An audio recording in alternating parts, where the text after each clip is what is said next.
Bien, es un gusto para nosotros, estimados alumnos, empezar con esta materia de ciencia y Biblia, que yo siempre he dicho que debía llamarse siempre conflicto entre ciencia y Biblia.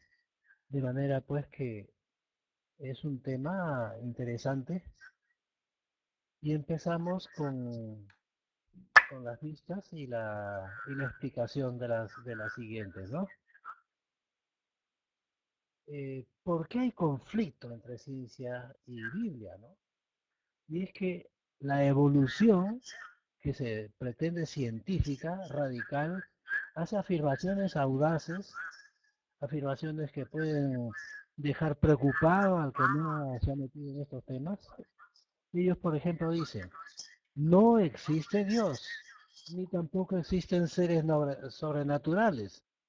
Niegan completamente la existencia del espíritu, el mundo del espíritu, lo cual no tienen derecho, porque la vida humana, su base, su base es justamente el mundo del espíritu. Otra afirmación que hacen es, no existe ningún propósito, ningún plan o diseño en la naturaleza. Todo se debe a la casualidad. Esa es la afirmación audaz que ellos hacen, ¿no?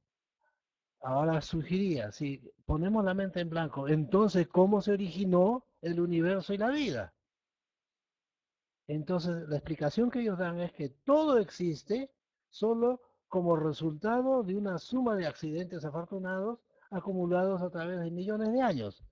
O sea, se encontraron casualidades con otra casualidad y otra casualidad a través de millones de años y esas casualidades tienen el poder de hacer cosas, lo cual nos deja pensando, ¿es posible que la casualidad haga estas cosas, no? Bien, ¿qué pruebas o evidencias tienen estos señores? Y de esos fui yo, ¿ah? Yo era ateo, era incrédulo, y qué alegatos dábamos para fundamentar la evolución. Dicen ellos, sí tenemos, eh, por ejemplo, el innegable parecido anatómico entre el mono y los simios es evidencia de que descienden unos de otros. No existe ninguna otra explicación posible. O sea que ellos comparan el parecido del hombre con los simios. Sabemos, por ejemplo, que el hombre tiene en la cabeza los huesos al frente parietal, perdón, frontal, dos parietales, atrás occipital, 7 vértebras cervicales, 12 costillas, etcétera. Y tú examinas un esqueleto de un mono y tiene las mismas cantidades de piezas, ¿no? Y en los mismos sitios.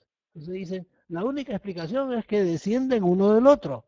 El mono, el simio, se convirtió en el hombre y entonces por eso son iguales. No, no cabe ninguna otra explicación, ¿no? Es bastante audaz, ¿no? Y es que ellos se basan en filosofía y la filosofía solamente se encarga de pensar, jugar con ideas, ¿no? Y no se meten en el mundo físico. Y esa es la falla, ¿no? Eh, ellos dicen, podemos compararlos tanto al simio como al hombre y eso nomás ya es una evidencia de que son descendientes el uno del otro, ¿no? Nosotros como creacionistas respondemos, ¿no? El parecido anatómico no es una evidencia y para eso hay que aplicar al diccionario de la Real Academia qué significa la palabra evidencia, ¿no?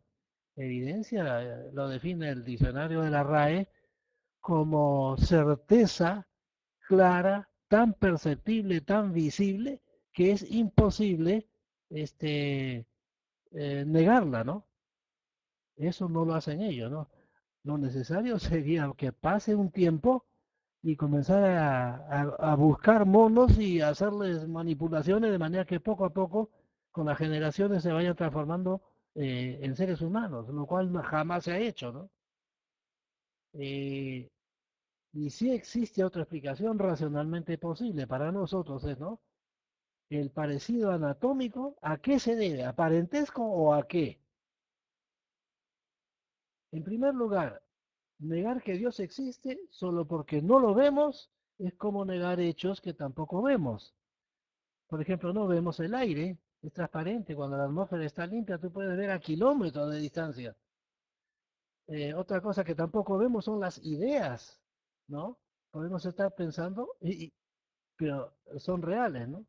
El vacío del espacio sideral, no lo vemos, pero existe, nadie puede negarlo, ¿no? Los aceptamos, los tememos o los admiramos por sus efectos, por su poder, ¿no? ¿De qué estamos hablando? De Dios. Aceptamos la existencia de Dios, lo tememos y lo admiramos por sus efectos y por su poder. Bien, eh, la ciencia verdadera hoy admite que no puede explicar la complejidad, la innegable coordinación y perfección de las estructuras naturales que asombraron a Anaximandro, a Aristóteles y a otros sabios no religiosos como el simple resultado de accidentes afortunados acumulados en millones de años. Vamos a ampliar un poquito esto. Eh, ¿Quién fue Anaximandro? Fue uno de los filósofos de la antigua Grecia, unos 300 y pico años antes de Jesucristo. Y este hombre, que era filósofo, decía, es maravillosa la naturaleza, es admirable lo que vemos, pero ¿qué cosa es eso que pone un orden, que se hace, por ejemplo, un perrito con su perrita producen perritos, un gato con su gatita producen gatitos, nunca sucede así. Entonces él decía, existe algo maravilloso, algo asombroso. Él le decía to apeirón, que en griego significa eso, ¿no? Lo misterioso, asombroso, admirable, y no sé qué es. Y él imaginaba que todo esto venía de alguna parte del cosmos y se concretaba, ¿no? En una forma de seres, ¿no? Bien organizados, ¿no? Pero no de accidentes afortunados. Bien,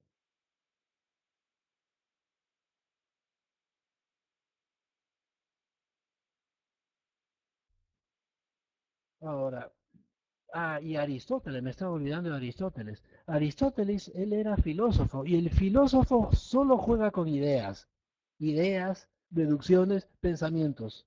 Pero el filósofo en general detesta el mundo físico. Dice el mundo físico, ¿no? La hierba, las plantas, los animales, eso que se ocupan los tecnitas. Los tecnitas son solamente artesanos, pero no tienen cabeza ni cerebro suficiente para ser filósofos. Por lo tanto, ponían la filosofía como lo máximo, ¿no? Y despreciaban todo lo que no era así.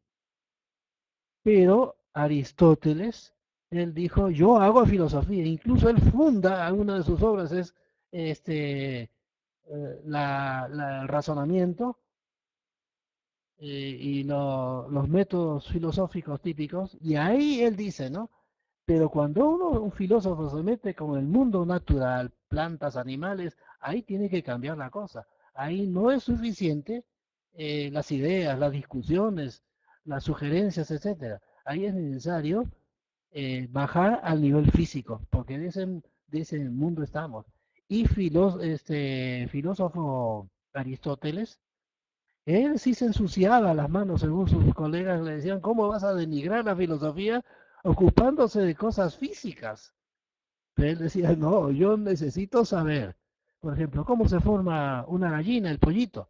Y decían suficiente con la deducción, ¿no?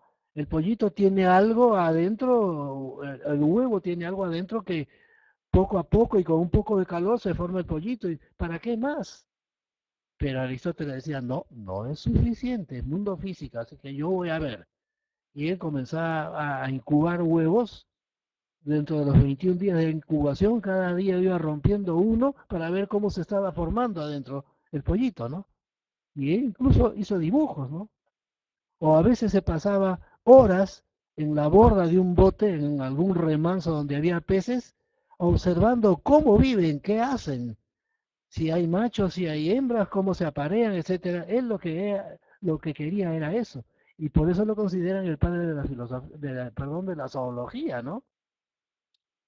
Bien, eh, Es racional y científicamente más aceptable la explicación de que la complejidad, la coordinación, la perfección que se encuentra y que se observa en el mundo natural, ¿no? Son el resultado de un previo diseño y ejecución, totalmente ajenos al genio humano. O sea, no basta pensar, ¿no? Tú observas el mundo natural y te lleva inevitablemente a que se necesita una inteligencia que organiza las cosas, ¿no? Y que las hace tal como son.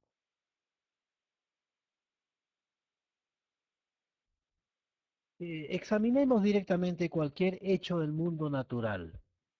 Por ejemplo, la fina estructura y disposición de las plumas de un ave. A mí me llevaron una vez así, hace muchos años, una avecita viva.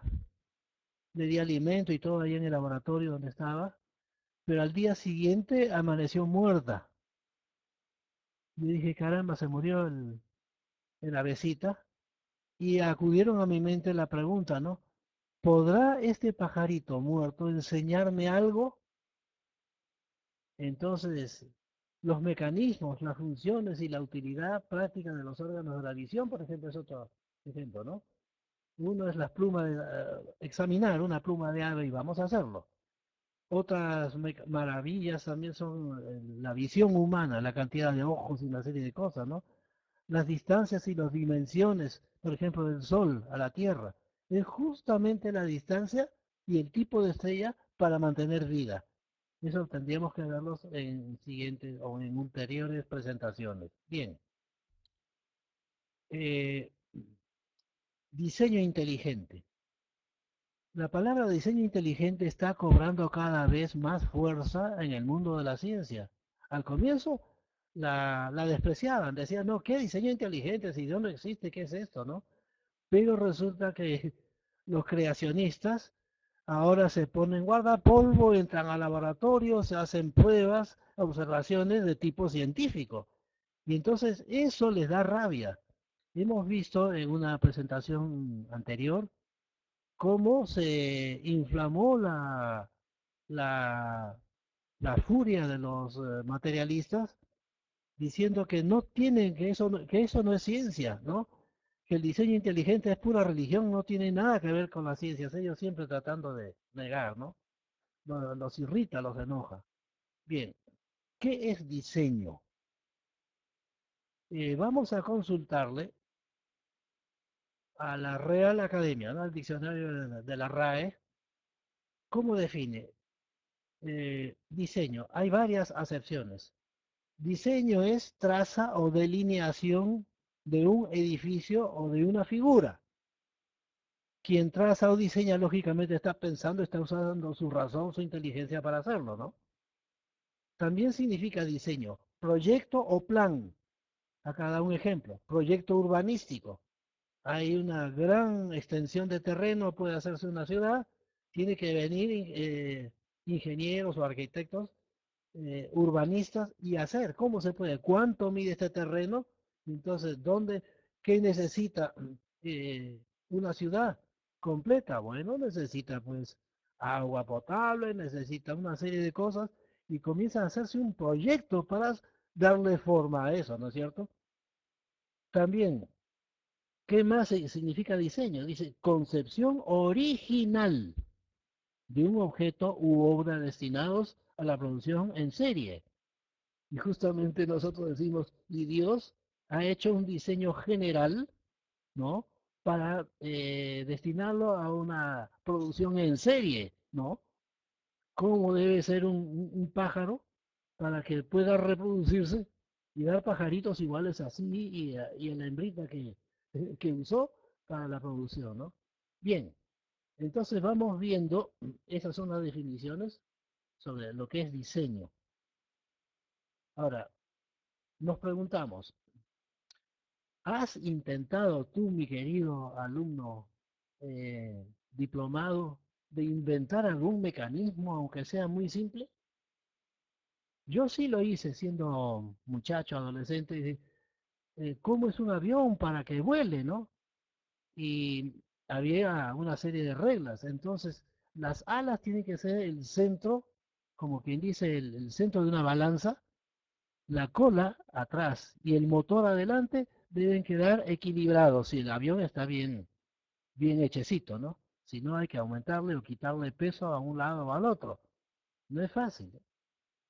¿Llegaste a diseñarlo, construirlo, perfeccionarlo? ¿Lograste hacerlo funcionar? Bueno, yo puedo decir que sí, porque tenía experiencia. Ya yo había armado avioncitos que vienen ya con su plano y las varillas y todas las cosas para armarlas, ¿no? Pero fue una gran satisfacción. Terminé yo diseñando uno y le puse avioncito modelo fantasía. Y funcionó muy bien. Pero, ¿qué dijeron los envidiosos y los charlatanes? Realmente cuando yo les mostré el avioncito que había hecho, me dijeron, ah, yo te hago una docena de esas en 2 patadas, ¿no? La respuesta del barato, del que no usa y que se pica, como decimos, ¿no? Le da cólera que alguien haga una cosa que ellos saben en su fuero interno, que no están entrenados para hacerlo, ¿no? Bueno,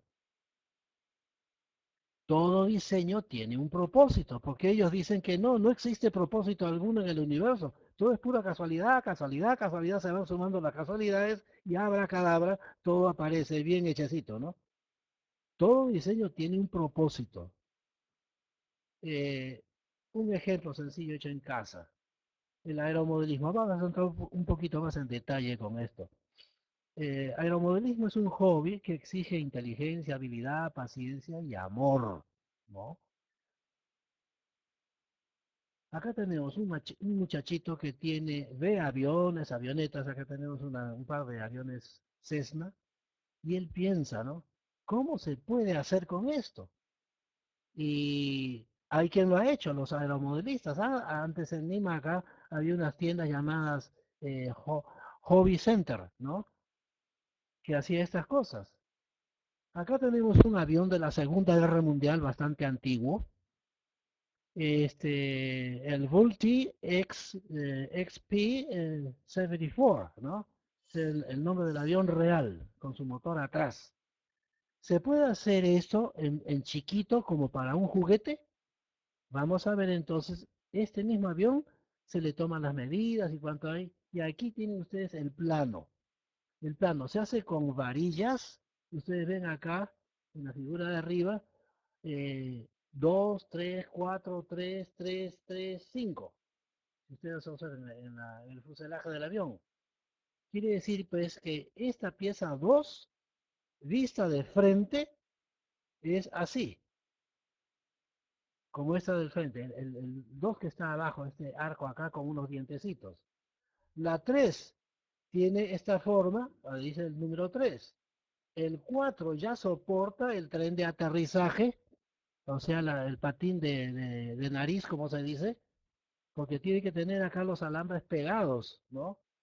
Y así sucesivamente. Entonces, ir recortando las piezas, recortando las piezas y armándolas de acuerdo a ese plano. Si miramos cómo es visto desde frente, ¿no? Tiene que tener un diestro acá, vista from the front view, quiere decir vista frontal, ¿no? A full scale, o sea, el planito que te viene ya en la cajita con esta cosa hecha, este, tú tienes que darle ese ángulo a las vistas de frente, ¿no? Y lo mismo, acá viene la costilla C, la costilla B, la costilla A, la costilla, etcétera, ¿no? Y se van colocando acá justamente en la posición que está indicada en el plano. Y el avión está visto desde arriba, en la imagen de abajo, ¿no? Visto desde arriba está la nariz, acá estaría la cabina del piloto, etcétera, ¿no? Y seguimos con el asunto. O sea que esto requiere pues una planificación, un diseño que ya está hecho, ya viene así. Acá tienen ustedes un joven que está armando sobre una mesa, pone un plástico, bueno, sobre la mesa pone el plano original, sobre el plano le pone un plástico transparente para que la goma, el pegamento que se usa no vaya a malograr el plano que está abajo. Entonces va cortando y colgando con alfileres, los va hincando. Tiene que ser una superficie como un corcho que está abajo, va hincando y va armando, ¿no? Le va dando la curvatura con alfileres y los pega, les pone el pegamento, ¿no? ¿Qué más? Este,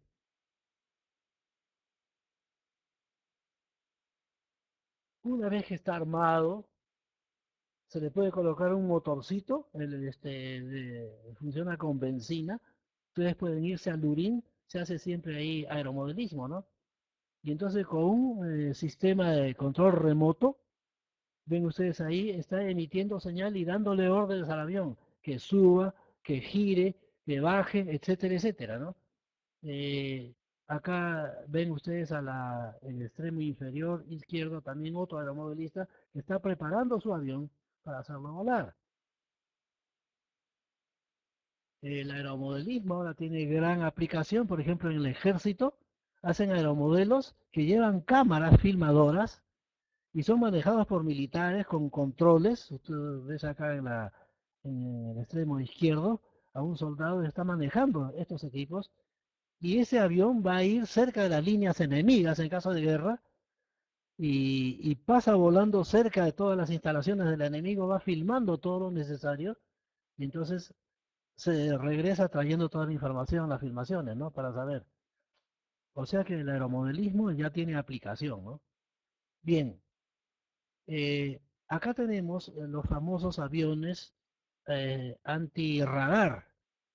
Ustedes saben que el radar es un sistema de emisión de ondas de radio que van con un avión común, chocan con esto y regresan. Entonces dicen, ah, acá hay un avión enemigo que se está acercando, ¿no? Pero entonces descubrieron que si le dan una forma resbalosa, aerodinámica, las ondas que envía el radar enemigo ya no regresan, porque se van a un lado, se desvían al otro lado y no aparece en pantalla la posición del avión. Y cuando menos se acuerdan, el avión ya está encima, ¿no? Lanzando bombas o atacando, ¿no? El radar. Todas estas maravillas, son realmente admirables, ¿no? La tecnología. Sin embargo, a pesar de la perfección humana de sus diseños, se han dado pues tantos casos de accidentes aéreos como vemos aquí, ¿no? Los muertos hay que recogerlos a veces con cucharitas porque se han hecho pedacitos, ¿no? Este, quiere decir que el hombre diseña, pero se le escapan cosas, ¿no? Ante una tormenta o una falla mecánica o una falla del mismo piloto, no hay perfección pues en lo que el hombre hace, ¿no? Dios hace todo de acuerdo a diseños muy inteligentes. En Éxodo 35, 30 al 35 nos dice, ¿no? Jehová ha nombrado a Bezaleel. Se trataba de construir el santuario, ¿no? En el desierto. Dice, y lo ha llenado del Espíritu de Dios en sabiduría, ¿no? A Bezaleel en inteligencia, en ciencia y en todo arte para proyectar diseños. O sea que la palabra diseño ya existe en la Biblia, desde los tiempos del Antiguo Testamento, ¿no? Y también a Aholiab, sí, para que se hagan toda labor e inventen todo diseño, dicho por Dios, ¿no? O sea que la palabra diseño no es un invento humano, ya ha sido dado en la escritura. Vamos a ver ahora. Esta es una pluma de ave. A ver un poquito en detalle esto, ¿no? Esta pluma de ave podemos cortarla transversalmente como está en la ilustración. Llevamos a estos dibujos los hemos hecho para poder entender. Aquí está el corte, donde estamos señalando. Está el corte hecho con una navaja muy filuda. Y ustedes se dan cuenta, en la parte gruesa es el raquis de la pluma. Y estas cositas curvitas que están acá con unos pelitos, estas son las barbas, ¿no? Y las barbas se separan unos de otros. Ustedes saben que se puede separar las barbas de una pluma. Y si nosotros vamos más cerca, a ver, vamos a usar el microscopio. Metemos un pedacito de pluma en el microscopio y ¿qué es lo que vemos ahí? Ve, las plumas, las barbas terminan en unos ganchitos que parecen como lo que usan las damas el, al tejido al crochet. ¿Y para qué son esos ganchitos? Es interesante darse cuenta que son miles de estos, ¿no? Acá tienen ustedes una sola barba. Esto ha sido tomada, esta fotografía, con objetivo de inmersión, o sea, el máximo aumento, 1000 diámetros de aumento. Y observen ustedes, tiene acá un velamen cada barba. Y el velamen tiene acá los ganchitos, mira, bien nítidos. Cada vez más se extienden así. Y la parte que sube hacia la izquierda de la imagen, es larguita, eso sirve para que se apoyen las plumas de un lado, perdón, las barbas de un lado, con las barbas del lado opuesto de la pluma, ¿no? Eh, sigamos observando. Eh, Ven ustedes acá, en la parte superior está el raquis. Del raquis salen las barbas. Y estas barbas, acá tenemos 5 barbas y cada una tiene ganchitos. Y ustedes observen acá arriba, hacia la derecha, estos se enganchan unos con otros. Acá están completamente enganchados. En cambio, entre la segunda y la tercera, hemos separado un poquito para ver cómo se juntan, ¿no? Observen ustedes aquí, ahí está, barbas de un lado y barbas del otro. Las barbas de un lado tienen los ganchitos para arriba, pero las del lado opuesto son los ganchitos, son para abajo, justamente para que se enganchen unos con otros. Ve, acá tendríamos el corte transversal de una barba y de la siguiente. Esta es la barba. Y estas son las barbillas. Esta barbilla tiene los ganchitos hacia arriba. Y la barba del frente, sus ganchitos son justamente hacia abajo, ¿no? Para que enganchen. Realmente esto no puede haberse hecho por casualidad, ¿no? Tiene que haber sido hecho por un diseñador. Eso no nos cabe idea. Acá tenemos un pichón. Este es un martín pescador, ¿no?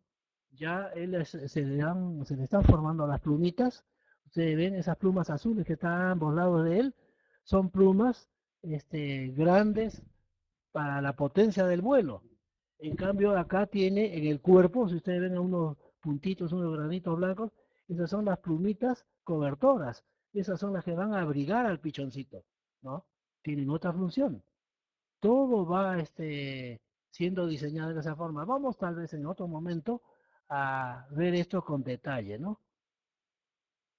Miren ustedes las plumas, cómo van creciendo. En la parte inferior se ve acá el celeste, ahí está la pluma. O sea, se hace como un tubito interior que en cierto momento se raja longitudinalmente, se abre y de ahí van saliendo las barbas y las bárbulas y se despliegan como un abanico. Realmente es una maravilla eso, ¿no?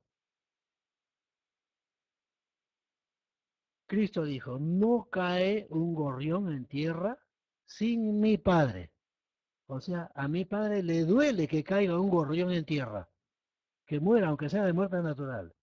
Él sabe que un gorrión en el planeta Tierra ha muerto y le duele, ¿no? Eh, ¿Por qué se parecen el mono y el hombre? Sería la otra pregunta, ¿no? Ellos dicen, porque fueron, nosotros decimos, ¿no? Estamos respondiendo a la misma pregunta, ¿no? Dice, ¿por qué se parecen? Ellos dicen que porque son parientes, descienden el uno del otro. ¿Y qué decimos nosotros? ¿Por qué se parecen el mono y el hombre? Nosotros respondemos, porque fueron diseñados por un mismo diseñador inteligente. ¿Para qué? ¿Para qué diseña eso, no? Para convivir en el mismo planeta, respirar el mismo aire, que son los pulmones, el mecanismo para el intercambio del aire son los pulmones. No puede diseñarse un órgano mejor, ¿no? Para comer alimentos, tracto digestivo, ¿no? Y van a comer más o menos los mismos alimentos. Por eso se parecen, han sido diseñados parecidos, porque van a vivir juntos, ¿no? Para moverse libremente, volar, caminar, avanzar. Para eso tienen huesos, músculos, etcétera, ¿no? para reproducirse. Tienen el sistema reproductor, ¿no? Los mecanismos genitales a través de huevitos, etcétera, ¿no? El machito se junta con su hembrita y sigue el proceso, ¿no? Eso no puede haberse hecho por accidente, ¿no? Hay que ser muy crédulo para imaginar una cosa así. Veamos un ejemplo. Hay diseños humanos también. El hombre sabe diseñar, ¿no? Como hemos visto. El motor de combustión interna, por ejemplo, eh, es el motor del carro, ¿no? ¿Cómo funciona? ¿Cómo se alimenta un motor? Combustible. En la mayoría de los casos es gasolina, ¿no? ¿Cómo respira el motor para que funcione? Necesita un gas en la atmósfera que es el que permita que las cosas, que la gasolina se inflame y que produzca el motor, la fuerza del motor, ¿no? Entonces el comburente es el aire, ¿no? Es necesario, donde hay nitrógeno, etcétera. Ahora, la estructura del motor, metales termorresistentes, ¿para qué? Todo motor necesita cilindros, pistones, bielas, cigüeñal, carburador, bujías, válvula de admisión y de escape, etcétera, ¿no? Y esas piezas casi siempre son las mismas, para motores pequeños de moto o para grandes motores también, ¿no? Todos necesitan tener las mismas, el mismo tipo, modelo básico de piezas, ¿no? Acá tienen ustedes un motor. Está válvula, ustedes ven acá arriba hay válvulas que se abren y se cierran, ¿no? Válvula de admisión, válvula de escape. Entonces el motor funciona. Admisión, impulsión, explosión y expulsión de gases. Todo está coordinado. ¿Quién hace eso? Es el árbol de levas, es en otra parte del motor, está aquí. En ambos extremos, estas dos bolitas que están en los extremos de arriba, esas van girando y permiten que se abra o se cierre la válvula mediante un resorte. Es una maravilla, ¿no? El diseño no puede cambiar. Todos los automóviles, camiones, etcétera, necesitan funcionar en base a biela y ejes, cigüeñal, etcétera, etcétera, ¿no? Y el hombre no puede escapar de su propio diseño. Han ensayado otros tipos de motores, no funcionan ni rinden tanto kilometraje por galón de gasolina. Entonces, pues el hombre también ha diseñado y no puede escapar de ese tipo de diseño, ¿no? Cristo dijo, un pajarillo es una maravilla de diseño. Más valéis vosotros que muchos pajarillos. Esta es una cosa interesante, ¿no? ¿Con cuánto cariño nos ha diseñado a nosotros? ¿Evolución o diseño inteligente? La naturaleza correctamente examinada te obliga a admitir un diseñador inteligente.